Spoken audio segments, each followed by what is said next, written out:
प्रस्तुत है डॉक्टर पुष्पलता प्रताप के द्वारा लिखित पुस्तक यात्रा के पड़ाव का स्वर पाठ। स्वर डॉक्टर अतुल भटनागर का है। उत्तरार्ध, तीसरा पड़ाव, प्रवास 1961 से 1963। जॉन साउथ अफ्रीका से आया था। खरी खरी बातें कहता था। अन्य अंग्रेजों के समान मृदुल नहीं था। मैंने पूछा, इतने अक्खड़ क्यों हो? बोला, क्या करूं, वहां लड़कियां चिपक जाएंगी, शादी किए बिना नहीं मानेंगी। एक दिन एक लड़की को मेरे पास छोड़ गया। इसे काम धाम सिखाओ, खाना वाना बनाना भी, और ये सिखाओ माँ न किया करे वरना छोड़ दूंगा। शाम को आकर ले गया। पता नहीं शादी की कि नहीं, पर इम्तिहान में 5 पेपर में डिस्टिंक्शन लाया। पैरों से ठोकर मार मार कर अपने कमरे में जमीन पर बिखरी किताबों में से किताब ढूंढता था। मैंने कहा, गधे बन जाओगे, विद्या को पैर से छूते हो? तो खूब हंसा था। एक अफ्रीकन लड़का था। वह ट्यूटर से बड़ी बहस करता था, उनकी सब बातें काटता था। ओम्बड्समैन के बारे में बात चल रही थी तो बोला, जब मैं अपने देश का प्रधानमंत्री बनूंगा तो ओम्बड्समैन के सारे अधिकार छीन लूंगा। उसका तो पता नहीं क्या बना, पर एक जमैकन लड़की नीग्रो जो हमारे साथ थी जज बन गई थी। उसकी तस्वीर काटकर हिलेरी लेथम ने मुझे भेजी थी। देखो सिल्विया यार्ड कहां पहुंच गई। विलियम प्रेस्कॉट प्रोफेसर बन गया है और भारत सरकार के बुलावे पर इस्लामाबाद के बाद दिल्ली के मुक्त विश्वविद्यालय इग्नू खोलने में सहायता करने आया था। बनारस मेरे पास भी आया। अपने बेटा बेटी रहने पर भी एक नीग्रो लड़की और गोद ले ली, जो बालों को बैजनी और हरे रंग लेती है। हिलरी लेथम का पति कैम्ब्रिज में प्रोफेसर है, वह भी पढ़ाती है।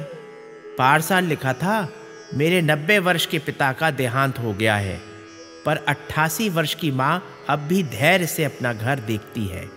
मैं उसके माता पिता से मिलने उसके घर वेल्स गई थी। उसकी कुतिया डाई फॉर द क्वीन कहने से चारों पैर उठाकर लेट जाती थी। हर क्रिसमस पर पत्र व अपना चित्र भेजती है। उससे मिलना नहीं हो पाया है।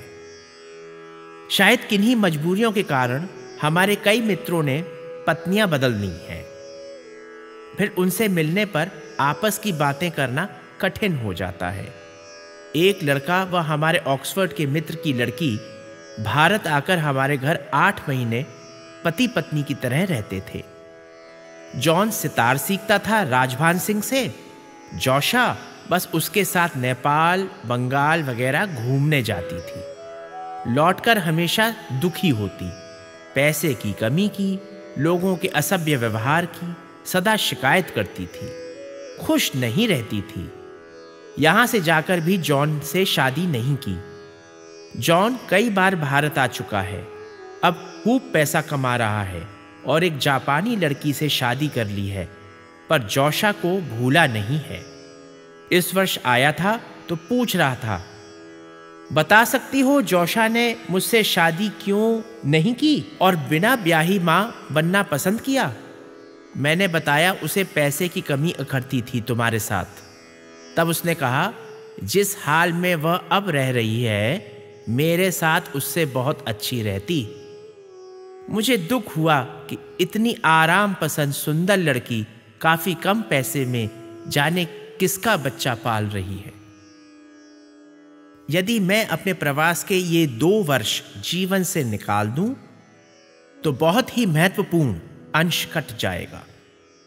इन वर्षों ने मुझे अनेक अद्भुत अनुभव, अपरिमित स्नेह और आनंद दिया है। तो मैं तो उस देश से वापस आना चाहती ही नहीं थी। भारत आके क्या करूंगी?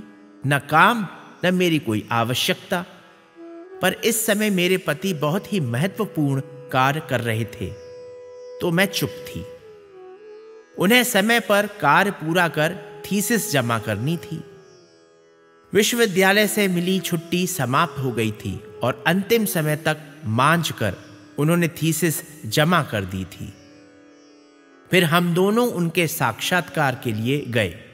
नीचे से ऊपर चढ़ते समय परीक्षक प्रोफेसरों ने देखा कि इंटरव्यू देने पत्नी को साथ में लाया है। शायद इंटरव्यू में भी इसे अंदर बैठाना चाहेगा। वे लोग भारतीय पुरुषों को कम समझ पाते थे। कमरे में जाने पर जब उन्होंने झुककर 3 बार तीनों का अभिवादन कर लिया तो पहला प्रश्न उन्होंने यही पूछा, क्या तुम्हारी पत्नी को भी यहां बुलाकर बैठा लें? वे एकदम घबरा कर बोले, हरगिज नहीं। उसके सामने भला कैसे जवाब दूंगा?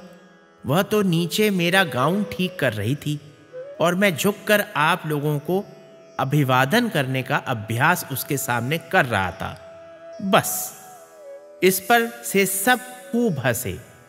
अंग्रेज वैसे हंसते कम हैं।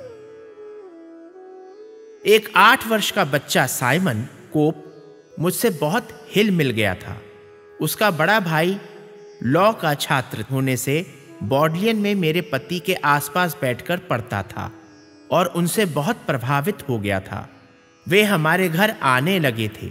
मैं एक बार उसकी माँ से पूछकर साइमन को अपने साथ बस में बिठाकर दिन भर के लिए विप्सनेट जू ले गई। ये इंग्लैंड का सबसे अच्छा व बड़ा जू है। वहां जाकर साइमन बड़ा सशंकित सा लगा। मुझसे बोला, देख रही हो वे बगल वाली औरतें क्या बात कर रही हैं? मैंने पूछा, क्या बातें कर रही हैं? बोला, कह रही होंगी ये बच्चा इस भारतीय महिला का नहीं हो सकता। वह मुझे बहुत ही आत्म केंद्रित सा लगा। मैंने कहा, परवाह मत करो, जानवर देखो, दूसरों को हमें देखकर अपना वक्त बर्बाद करने दो। खुश हुआ। फिर धीरे से बोला, पता है हमारी माँ फिर से शादी कर रही है अमेरिकन से। हमें अमेरिका जाना पड़ेगा, पर मैं हरगिज अमेरिकन लड़का नहीं बनूंगा, मैं इंग्लिश ही रहूंगा। यही बात उसे परेशान किए थी। फिर कहा, बड़ा बनकर मैं डॉक्टर बनूंगा, गरीबों की सेवा करूंगा, मिशनरी की तरह नहीं, पर भारत आके तुमसे मिलूंगा। फिर छोटे बच्चे की तरह बीच बीच में पूछ जाता था, how are we with funds? 10 वर्ष बाद जब मैं अपने पति के साथ अमेरिका गई तो मैंने अपने भाई से उसका पता लगवाकर उसे चिट्ठी लिखी। वह 18-19 वर्ष का युवक पूरा अमेरिकन बन गया था। अवश्य ही सुंदर युवक होगा जैसा बचपन में था, और कभी कभी 4-5 घंटे तक मेरे इर्द गिर्द घूमा करता, चीजें छूता, बातें बनाता, चर्चिल की कहानी कहता था। अनेकों तर्क देकर, विरोध प्रकट कर भी मैं अपने पति को वापस भारत आने से नहीं रोक पाई। तुम्हें मुझे ऑक्सफोर्ड में ही नौकरी मिल रही है। तमाम सारे मित्र भी यहां बन गए हैं। जीवन शैली में भी हम रम चले हैं। स्वास्थ्य भी ठीक रहता है तुम्हारा। पुस्तकें चारों ओर भरी हैं। सुंदर प्रकृति बिखरी पड़ी है। कोई अड़ंगा नहीं लगाता। परम स्वतंत्रता का अनुभव पहली बार जीवन में हो रहा है। बगल का बैठा आदमी मुड़कर ये नहीं देखता कि तुम कपड़े उतार रहे हो या पहन रहे हो। घूरना तो दूर मत चलो। मैं कहती, एक वातानुकूलित मोटर होम ले लेंगे, सारा देश घूमेंगे फिरेंगे। इस सुखद जीवन की कल्पना में मैं स्वयं डूब जाती, उन्हें भी डुबाना चाहती। सुन सुनाकर कहते, हाँ पर बस अब बनारस चलो।